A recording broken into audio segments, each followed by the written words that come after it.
Cassie didn't look like someone who was broke. Her purse was tidy, her shoes matched, and her grocery list had handwritten notes, all with those little hearts. But inside that purse, a bank account that hadn't cracked $100 in months. Hey there, friends, it's Steve here, the old or the original Get Out of Debt guy. If you're a returning listener, welcome back. It's always a pleasure to have you here, and if it's your first time tuning in, don't forget to hit that like button and subscribe. It's a simple way to join the family and keep the good vibes coming. If you have a question you'd like to ask, drop me a line through getoutofdebt.org. That's me.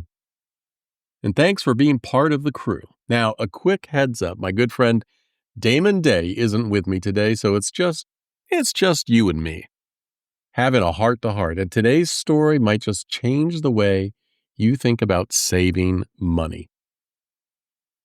Cassie had the coupons, the color-coded lists, and the knack for catching grocery sales. But behind the scenes, she was drowning. Her secret shame? She never had more than $100 in her account. Ever. She wasn't lazy. She wasn't reckless. She just didn't have a system that worked for her. And then one day in the cereal aisle, staring at two nearly identical boxes, she whispered to herself, "This isn't about the 50 cents. This is about why I feel like I'm never enough." And that was her turning point. You see, most savings advice sounds like it was written by robots. Cut this, eliminate that, no fun for you. Your budget's too high. But here's the twist. Some of the best savers I've ever met weren't cutting back. They were choosing better. And here's something wild. I've seen it over and over again. When people simply start paying attention to what they're spending, without judgment, without guilt, they often end up cutting back by 20% or more. Unconsciously. No stress, just awareness. They still buy what they want, they just stop buying what they don't really care about. Over the past 3 decades, I've seen people find success in ways you would not expect. Some wrote down every purchase with a pen and paper. That one act makes it real. It gives it weight. Others used the rubber band trick. Snap your wrist before buying something. A jolt of mindfulness, and for many, that was enough. But not for everyone. Some people struggled because the problem wasn't spending. It was depression, mental health issues, compulsive behavior. And they were using shopping as an ointment for the pain.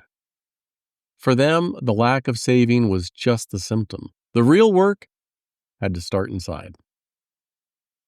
When we faced that head on, when we unclogged the emotional pipes, saving became easy, natural, like breathing.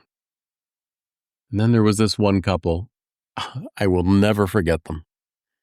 I can still picture the room I was sitting in when they were sitting there with me. So I had this husband and wife sitting in front of me, fighting about money. The husband was loud, demanding to know what his wife was blowing all the money on at Target.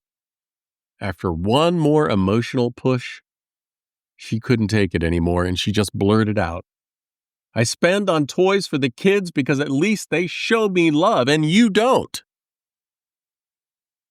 In that moment, the room went quiet. That wasn't about spending. That was about pain, about not feeling seen. And after watching them go at it, I'll be honest, I was siding with her on that one. Because no budget in the world can fix a broken heart. And now let's talk about couples. If you've ever tried to guilt your partner into saving, listen up. Guilt is the least effective saving technique. You can yell, beg, cry, plead, but unless they want to change, it won't stick. And worse, if you label them an unreasonable spender and cut them off cold turkey, they'll start hiding purchases. They'll lie. They'll resent you. You don't need shame. You need a strategy. So start here. Ask them just to write down what they spend. Don't critique it. Just observe it. Be an observer. Then, let them have a little fun money, something small and guilt-free. That's a bridge back to trust. So what worked for Cassie? Well, here's what turned it around. She named her savings goals. Emergency fund became back off life. Her Italy dream trip got its own jar. She paid herself first, even if it was just $5. It went into her freedom fund before she paid anyone else. She automated everything. She made her savings invisible. No debit card access, no daily temptation. And most importantly, she gave herself grace. Now, speaking of automating, Damon and I did a whole episode on the Acorns app. It's the one that rounds up purchases and invests the chain. Damon and I both use it, and during the recent market downturn, those tiny automatic deposits still earn more than 4%. That's not magic. That's dollar cost averaging. Small, steady steps, planting seeds weekly, rain or shine. And over time, the garden always grows. You want to hear the full episode? You'll find it at getoutofdebt.org or wherever you're listening now.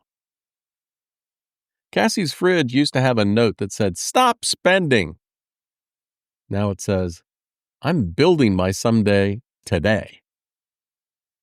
She didn't need to become someone new. She just needed to believe that the old her was worth investing in.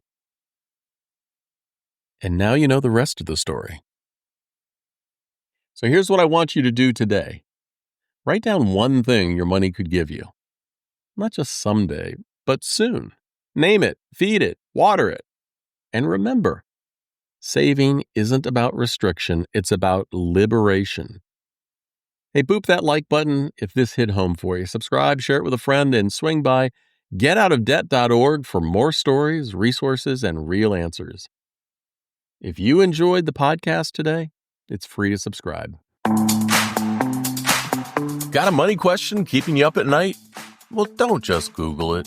Get real answers from real people who actually know what they're talking about. Head to getoutofdebt.org/podcast to ask your question, and you might hear it on an upcoming episode.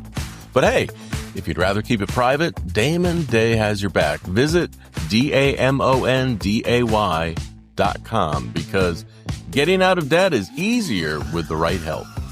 That's getoutofdebt.org/podcast, where smart money questions lead to smarter money moves.